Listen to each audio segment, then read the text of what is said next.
నా పైన చేతబడి కూడా జరిగింది అని చెప్పి మీరు అన్నారు.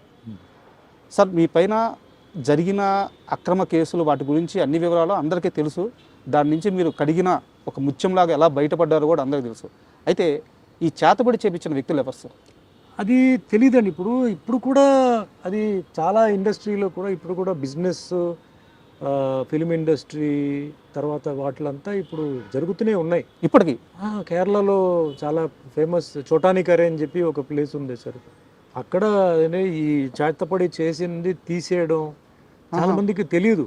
అంటే రకరకమైన మెథడ్స్, విచ్ క్రాఫ్ట్ అంటారు చూసారా, రకరకమైన ఇవి ఇంకా జరుగుతూనే ఉన్నాయి సార్. కేరళ వాళ్ళకి బాగా తెలుసు ఎట్లా దాన్ని ప్రయోగం చేయడం, ఎట్లా దాన్ని చేయడం, డల్ చేయడం, లేకపోతే మనస్పర్ధాలు తీసుకురావడం, అది ఇప్పుడు కూడా ఉందన్నమాట. అది అప్పట్లో నాకు అంటే కొందరు ఏం చెప్పారంటే కొంచెం టైంలో అంతా ఇది జరిగింది చెప్పేసరికి నేను కూడా తర్వాత అక్కడికి వెళ్ళిపోయి, అంటే వాళ్ళు ఏదో చేశారండి, ఏదో పూజ చేయాలన్నారు, ఏదో చేసాం, విడిపించాం, అయిపోయింది అన్నారు.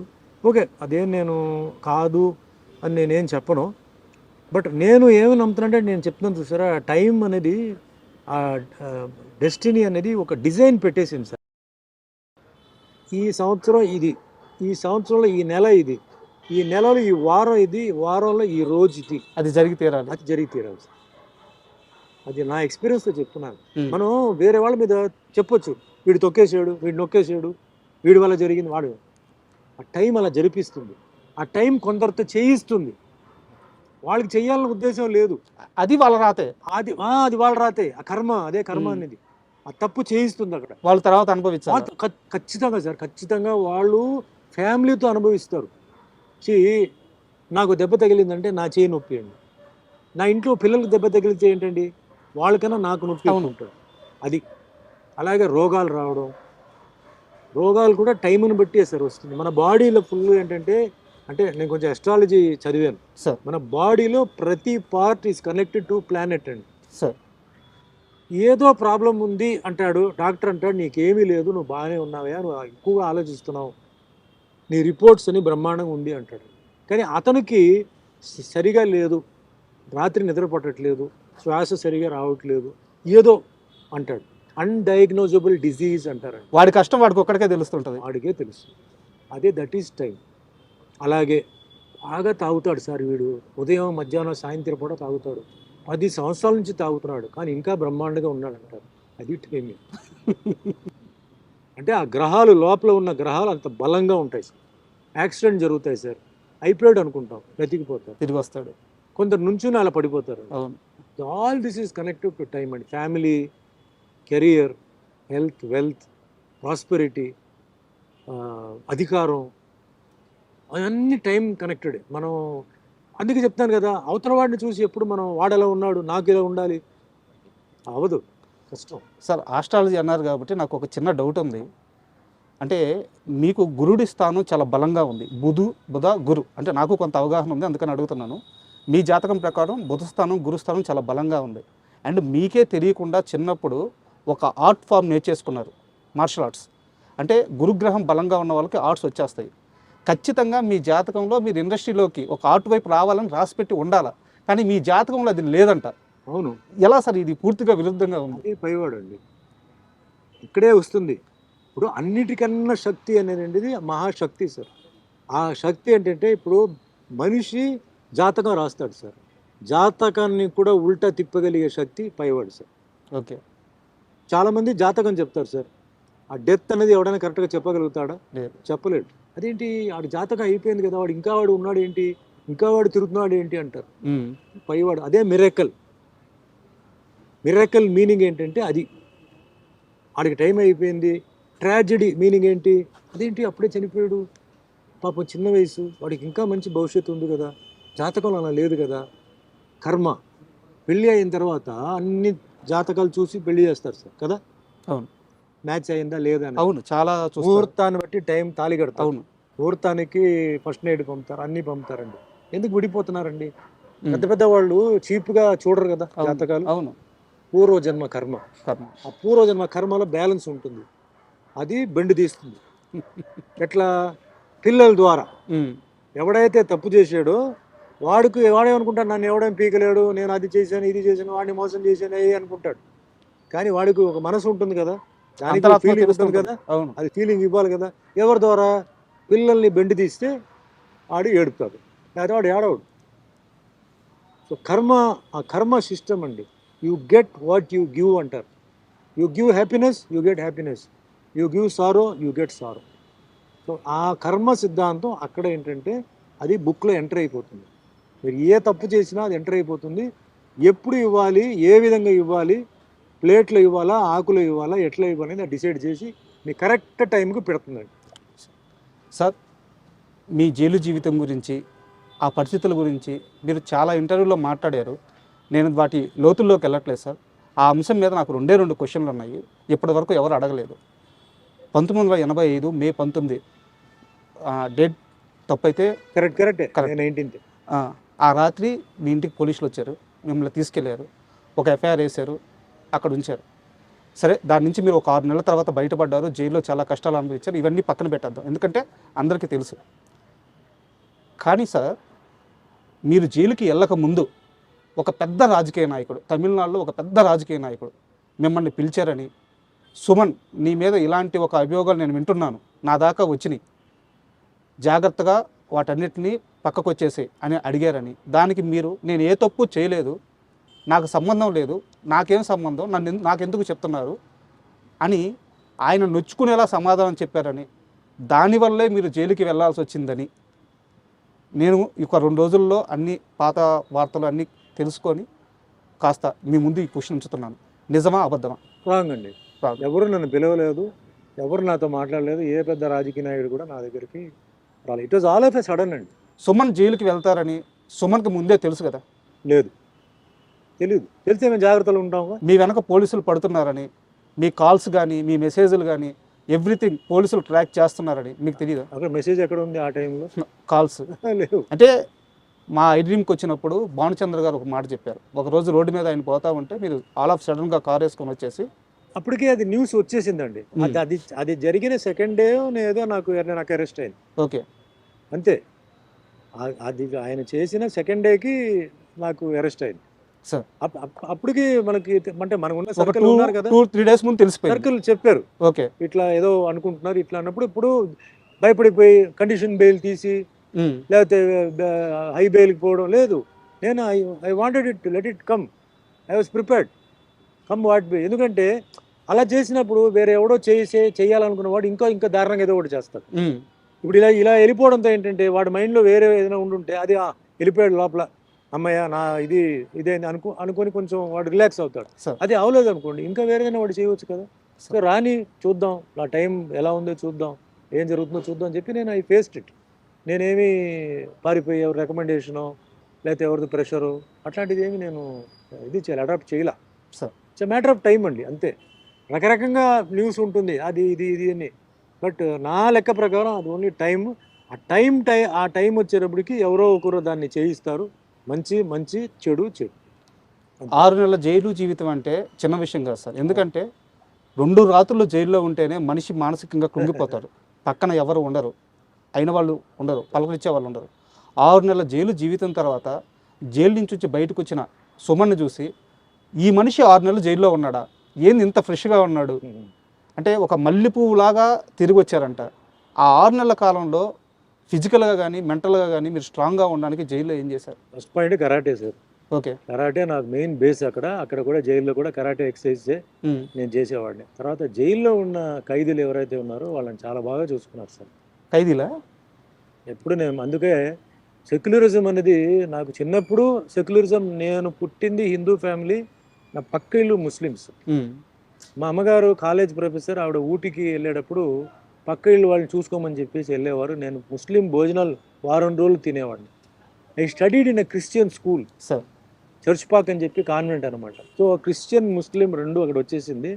స్కూల్లో నాకు Parsi friends, Buddhist friends, Jain friends ఉండేవారు. సో పక్కా సెక్యులర్ దీంతోనే నేను పెరిగాను. స్కూల్లో కూడా మొత్తం అంటే ఆల్మోస్ట్ ఆల్ కాలేజ్ వచ్చే వరకు సెక్యులరిజమే. జైల్లో వెళ్ళినప్పుడు రకరకమైన మనుషులు ఉన్నారు. తప్పు చేసిన వాళ్ళు ఉన్నారు పరిస్థితిని బట్టి, తప్పు చేయని వాళ్ళు ఉన్నారు. బట్ అందరికీ సింపతి నా మీద నాకు అలా జరగడంతో అందరూ సింపతిగా ఫీల్ అయ్యి వాళ్ళ భోజనాలు కూడా నాకు సగం సగం సగం వాళ్ళు డైలీ షేర్ చేసేవారు. బా. మీరు తగ్గకూడదు సార్, మీరు ఎలా వచ్చారో ఉమ్, బయటికి వెళ్ళినప్పుడు దానికన్నా మీరు బెటర్గా వెళ్ళాలని చెప్పి వాళ్ళకి ఇస్తుందే రేషన్ అండి. వాళ్ళకి అవును. ఫ్రీ మీల్స్ ఉండదు. అవును. ఆ రేషన్లో కూడా నాకేంటంటే నాకు టిఫిన్ కానీ మధ్యాహ్నం భోజనం కానీ నైట్ నాన్ వెజిటేరియన్ అన్ని పెడతారు, వారానికి 3 సార్లు పెడతారు. నేను తినాలి అని చెప్పి నన్ను చూసుకుంది ఎవరంటే మొత్తం జైల్లో ఉన్నవాళ్ళు. ఎందుకంటే జైలు వాళ్ళు ఎక్స్ట్రా ట్రీట్మెంట్ చేయరండి. సార్. పొలిటికల్ ప్రిజనర్ అయితే చేస్తారు, పొలిటికల్ ప్రిజనర్కి చాలా బాగా చూసుకుంటారు. బట్ నార్మల్ పర్సన్ ఎవరైతే రిమాండ్లో వచ్చున్నారో వాళ్ళని మామూలుగానే ట్రీట్ చేస్తారు. నేను బయట రావడానికి ఆ టైంలో మెయిన్ ఎవరంటే ఆ జైల్లో ఉన్న జైలు ఇన్మేట్సే. దాంట్లో హిందూ, ముస్లిం, క్రిస్టియన్ అందరూ అన్ని క్యాస్ట్, అంటే తమిళనాడు ఉమ్, ఉమ్. అన్ని క్యాస్ట్ అన్ని రకమైన మతాలు కులాలు ఉన్న వాళ్ళు చూడడంతోనే నేను బయటకు వచ్చినప్పుడు ఎవరు నమ్మలా. సార్. ఎవరు ఈయన జైలుకి వెళ్ళింది బ్రహ్మాండంగా ఉన్నాడు, ఈయనకేంటి అబద్ధం చెప్తున్నారు చాలా మంది చెప్పేవారు. సో అవన్నీ భగవంతుడు చూసుకున్నాడు. ప్రాసెస్ ఏంటంటే ఇట్స్ ఎ లెర్నింగ్ ప్రాసెస్. మనం లైఫ్లో ఒక జర్నీ ఏమేమి నేర్చుకోవాలో, ఏ ఏజ్లో నేర్చుకోవాలి, ఎలా నేర్చుకోవాలి అన్నీ నాకు ఆ టైంలో ఒక మంచి ఒక లెసన్ లాగా నాకు వచ్చి ధైర్యం అండి ఫేస్ చేయడానికి ఏదైనా సరే. ఇప్పుడు ఒక లెవెల్లో ఉన్నాం, కిందకి వెళ్ళిపోయాం, ఇప్పుడు ఎలా ఉండాలి, మళ్ళీ పైకి వస్తాం. సో అట్లా బ్యాలెన్సింగ్ ఆఫ్ లైఫ్ నాకు ఇలాంటి జర్నీలో నాకు జరగడంతో ఈరోజు ఏదో డెస్పరేట్ అయిపోవడం, ఉక్కిరి బిక్కిరి అయిపోవడం, డ్రగ్స్కి వెళ్ళిపోవడం, never. Drugs never, because every day will not be same. ఆ దెబ్బలు పడితే కదా సార్ ఈ స్ట్రాంగ్నెస్ వచ్చేది. ఇప్పుడు అంటారు కదా, today is not like yesterday, tomorrow will not be like today. So అది మైండ్లో కొన్ని అలా ఫిక్స్ అయిపోతే మళ్ళీ ఎవడేం పీకలేడు. సార్ 35 సంవత్సరాలుగా ఆ కేసు నుంచి మీరు బయటకు వచ్చేసారు, కానీ 35 సంవత్సరాలుగా ఎక్కడో దగ్గర ఆ ప్రస్తావన వస్తుంది. ఏదో ఒక సమయంలో అందరూ నమ్మిన కొత్త తరానికైనా సరే ఆ రోజు సుమన్ ఆ తప్పు చేయలేదని మళ్ళీ కొత్తగా వాళ్ళు తెలుసుకోవాల్సి వస్తుంది. అది జరిగి ఉండకూడదు, జరిగిపోయింది. అయితే ఆ కేసు జరిగిన రోజు నుంచి మీతో పాటు ఒక వ్యక్తి కూడా సఫర్ అవుతున్నారు, మెగాస్టార్ చిరంజీవి గారు. ఈ మొత్తం కేసులో ఆయన ఇన్వాల్వ్మెంట్ అస్సలు లేనే లేదు అని మీరు కనీసం కొన్ని 10 సార్లు క్లారిటీ ఇచ్చున్నారు. ఆయన మీడియా ముఖంగా ఇప్పటికే ఒక 5-6 సార్లు క్లారిటీ ఇచ్చున్నారు. ఇప్పటికీ ఆయన అంటే నచ్చని వాళ్ళు, ఆయన్ని తిట్టాలనుకునే వాళ్ళు, ఆయన్ని వ్యతిరేకించే వాళ్ళు ఇప్పటికీ ఆ కేసు మీద పెట్టి కింద కామెంట్లో సోషల్ మీడియాలో పెడుతూ ఉంటారు. మీరిద్దరు చేయాల్సిన అన్ని ప్రయత్నాలు చేశారు, ఇది తప్పు, ఆయన ప్రమేయం లేదు అని చెప్పేసి, కానీ ఇప్పటికీ అంటూనే ఉన్నారు. ఇందాక నేను మిమ్మల్ని ఒక వరం అడిగాను, ఆ వరం ఇప్పుడు మీరు చిరంజీవి గారికి ఫోన్ చేసి ఒక్కసారి దీపావళి శుభాకాంక్షలు చెప్తే. ఇప్పుడు అది అది వద్దు sir, I don't want to barge. ఎందుకంటే మా రిలేషన్షిప్ బాగుంది సార్. ఏదో అడ్వాంటేజ్గా తీసుకొని అది చేస్తే మళ్ళీ రేపు ఫ్యూచర్లో నాకు ఇది కాల్ చేసేది నాకు రాదు సార్. సో ఆయన అడగకుండా అది చేయకూడదు. అది సార్. ఆయన అడిగి నెక్స్ట్ టైం ఏదైనా ఉంటే మనం చేయవచ్చు, కానీ అడగకుండా I don't want to do it. Exploit చేయడం నాకు ఇష్టం లేదు. అంటే ఆ రిలేషన్ ఎలా ఉంది సార్ ఇప్పుడు? నా మీద కానీ చిరంజీవి గారి మీద కూడా ఏంటంటే ఎప్పుడు ఉంటాయి, ఎంత మంది చేసినా పినాలే వెనకాల ఎవరో ఒకరు ఉంటారు. సో ఏదో ఒకటి ఇలా చేస్తే అది సుమన్ చేసినట్టు, లేదా ఏదో ఒకటి కమెంట్ చేస్తే అది చిరంజీవి చెప్పినట్టు అన్న ఒక దాంట్లోనే ఒక థ్రిల్ వస్తుంది వాళ్ళకి. నేను చెప్తాను చూడండి మీకు థ్రిల్ అంటే ఈ పర్వర్షన్లో ఇప్పుడు మీ చాలా I'm very sorry to say YouTube ఛానల్స్లో మేము ఆర్టిస్టులు చనిపోయినట్టు కొందరు వేస్తుంటారు. అవును సార్, చూసే ఉంటారు. అవును. ఏదో ఫోటో పెట్టి అవును. లాంగ్ షాట్లో ఏదో మా రిజంబ్లెన్స్ కొంత పెట్టి మధ్యలో క్లోజప్లు పెట్టి, అది పర్వర్షన్, అది వన్ టైప్ ఆఫ్ పర్వర్షన్. అలాగే ఇది ఒక టైప్ ఆఫ్ పర్వర్షన్ ఇది. సో దాన్ని మనం ఏం చేయలేం. ఇప్పుడు ఆ పర్వర్టెడ్ మెంటాలిటీ ఉంది చూసారా, దాన్ని మనం ఏం చేయలేం. కానీ ప్రాసెస్లో ఏమవుతుందంటే చాలామంది బాధపడతారు, చాలామంది షాక్ తింటారు, చాలామంది అభిమానులు తట్టుకోలేకపోతారు. వాళ్ళు ఫోన్ చేసి మాకు అడుగుతుంటారు, సార్ ఏదో న్యూస్ వచ్చింది ఇట్లా అంటే వేరే హీరో మీకు తెలుసు కదా జరిగిందా సార్ అట్లా అంటారు. అదేంటి వాళ్ళు అంటారు అంటే ఛానల్ చూడండి, మెయిన్ టీవీ ఛానల్స్ చూడండి అంటే ఛానల్స్లో రాలేదు సార్ అంటే ఉండండి అని చెప్పి మళ్ళీ మేము ఎంక్వైరీ చేసి లేదు అదేంటి సార్ టీవీలో అట్లా చేస్తారేంటి అని బొమ్మ వేసి బాడీ చూపించంటే మీరు సరిగా చూడండి అయ్యా బాడీ ఎవరిది, అది ఏంటది, ఫోటో ఉండొచ్చు కట్ షాట్, అది అవును, ఈ ఫోటో అది బాడీ, పాపం వీళ్ళు తెలీదు ఎడిటింగ్. అవును. అట్లా చాలా జరుగుతున్నాయి. సో అట్లా ఏంటంటే పాపం చిరంజీవి గారిని ఆ విధంగా ఇచ్చేయడం ఒక శాడిజం. అది ఆయన్ని ఏదో మెంటల్గా హ్యారెస్ చేయాలని వేరే రకంగా వాళ్ళు చేయలేకపోతున్నారు. కనీసం ఈ రకంగా చేయాలని చెప్పి పాపం చేస్తున్నారు. అంటే అంతకన్నా వర్స్ట్ ఫెలోస్ ఇంకెవరు లేరు. నేను చిరంజీవి గారు బెస్ట్ ఆఫ్ ఫ్రెండ్స్ అండి. మేము అప్పుడప్పుడు కలుస్తుంటాం. మాది గెట్ టుగెదర్ ఉంటుంది. మేము హ్యాపీగా సాయంత్రం 6 గంటల నుంచి ఉదయం 6 గంటల వరకు హ్యాపీగా మేము ఆడుకుని మా మొత్తం ప్రపంచాన్ని మర్చిపోయి మేము హ్యాపీగా మీ 80s బ్యాచ్ అందరూ 80s బ్యాచ్ మేము హ్యాపీగా ఉంటున్నాం. మాకు అలాంటిది ఏ ఫీలింగ్ లేదు. ఎవరి ప్రాబ్లం వాళ్ళది, ఎవరి సక్సెస్ వాళ్ళది. బట్ అక్కడ మటుకు ఏంటంటే వీఆర్ ఆల్ వన్. నేల మీద కూర్చుంటాం, పాటలు పాడతాం, డాన్స్ ఆడతాం. రజనీ గారు వస్తారు, అందరూ జాకీ ష్రాఫ్ వస్తారు, భానుచందర్, మలయాళం ఆర్టిస్ట్ శరత్ కుమార్, అందరూ వస్తారు. మాది వేరే. అది అక్కడ డబ్బు సక్సెస్ అదంతా ఉండదు. ఆ ఇయర్లో ఎవరైతే ఉన్నారో ఆ గ్రూప్ అనమాట. అట్లా. అండ్ మీరు ఇందాక ఈ యూట్యూబ్ ఛానల్స్ గురించి వాటి గురించి ఇప్పుడున్న జర్నలిజం గురించి ఒక మాట తీశారు కాబట్టి ఈ మధ్యకాలంలో మీరు సినిమా ప్రెస్ మీట్లు గమనించుంటారు. మనకి వేరే రాష్ట్రాల నుంచి వచ్చిన హీరోలను పట్టుకొని మీరు హీరో మెటీరియల్ కాదు అని చెప్పడం, ఒక హీరోని పట్టుకొని ఉమ్నైజరా అని అడగడం, అంటే వాళ్ళ మనోభావాలు, వాళ్ళ ఆత్మస్థైర్యం, వాళ్ళ ధైర్యం అన్నీ దెబ్బతినేలాగా జర్నలిస్ట్ ప్రెస్ మీట్లో క్వశ్చన్స్ అడగడం మీ దాకా వచ్చి ఉంటాయి అనుకుంటున్నాను. వచ్చింది. మీరు చూసిన సినీ జర్నలిజం ఎలా ఉండేది, ఇప్పటి సినీ జర్నలిజం ఎలా ఉంది? మేము అప్పుడు 75, 85, 95 సార్. అప్పుడు దాకా ఏంటంటే ఎల్లో జర్నలిజం ఉండేది సార్. ఎల్లో జర్నలిజం ఏంటంటే కొన్ని బుక్స్ దీనికోసం ప్రింట్ అయ్యేది. అది ఎక్కడ ప్రింట్ అవుతాయో తెలియదు, మార్కెట్లో ఉంటాయి. సెక్షువల్ స్కాండల్స్, ప్రొడ్యూసర్కి డైరెక్టర్కి ఏదో గొడవ, తర్వాత హీరో హీరోయిన్కి ఏదో పెళ్ళి అయిపోయిందని, లేకపోతే ఏదో ఇట్లాంటివన్నీ వచ్చేది. అది దానికి ఒక మార్కెట్ ఉండేది.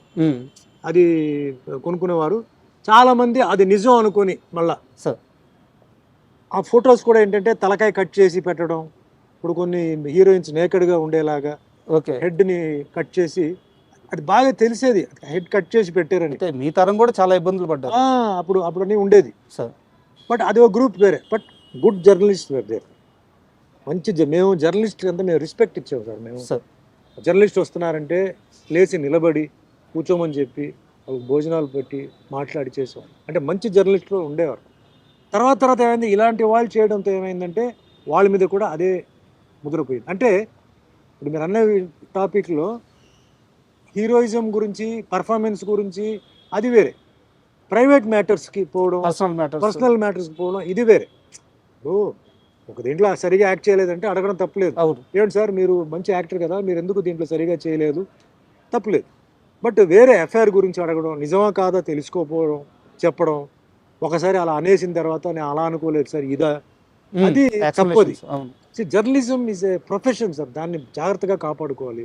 కరెక్ట్ క్వశ్చన్స్ అడగాలి. మీకు ప్రూఫ్ ఉందా చూపించండి, అడగండి. ప్రూఫ్ లేకుండా అలా అన్నారు, ఇలా ఊహించుకున్నాం. ఇప్పుడు ఒక హీరో హీరోయిన్ ఉన్నారు సార్, వాళ్ళు క్లోజ్గా మాట్లాడుతున్నారంటే వెంటనే మనం వాళ్ళు ఇద్దరు లవ్లో ఉన్నారు, ఎఫ్ఐఆర్లో ఉన్నారు అనుకోకూడదు. అవన్నీ పోయింది. ఇప్పుడు జనరేషన్ కూడా చేంజ్ అయిపోయింది సార్. ఇప్పుడు అబ్బాయిలు అమ్మాయిలు బయట వెళ్తున్నారు, హోటల్కి వెళ్తున్నారు, తింటున్నారు, బయట టూర్స్కి వెళ్తున్నారు, పేరెంట్స్ వదులుతున్నారు, ఎవరి డిస్టెన్స్ వాళ్ళు మెయింటైన్ చేస్తున్నారు. స్టూడెంట్స్ని ఇప్పుడు చాలామంది మనం తప్పుగా అనుకుంటాం, రాంగ్ అది. వాళ్ళు they are thinking in a different way. మనకన్నా వాళ్ళు 100 times బాగా, అంటే ప్రొఫెషన్గా మనం ఎలా ఎదగాలి, ఫ్యూచర్లో నువ్వు ఏమవుతున్నావు, ఏం చదువుకుంటున్నావు, నీ ప్లాన్ ఏంటి, ఈ విధంగా ఆలోచించే వాళ్ళు ఉన్నారు. టూర్స్కి వెళ్తున్నాం. ఆ మధ్యలో కొంచెం అలాంటివి వచ్చి కొంచెం జర్నలిస్ట్ మీద కొంచెం బ్యాడ్ వచ్చింది. జర్నలిస్ట్ని అవాయిడ్ చేయాలని చెప్పి కొన్ని వచ్చింది. కొన్ని జర్నలిస్ట్ మీద కూడా ఏంటంటే కొందరు వాళ్ళు మిస్బిహేవ్ చేయడం, వాళ్ళు మాట్లాడడం తెలియక ఏదో అంటే 10 మంది ముందు మనం అడిగితే అని చెప్తాం, అక్కడతో మేము కట్ చేసేస్తాం కదా, మేము ఎంకరేజ్ చేయం కదా. సో జర్నలిస్ట్ అనేది ఇట్స్ ఎ గ్రేట్ ప్రొఫెషన్. అది కరెక్ట్గా హ్యాండిల్ చేయాలి. కరెక్ట్గా చేస్తే ఎప్పటికీ మర్యాద ఉంటుంది, ఎప్పటికీ రెస్పెక్ట్ ఉంటుంది. లేకపోతే ఆ రెస్పెక్ట్ పోతుంది సార్.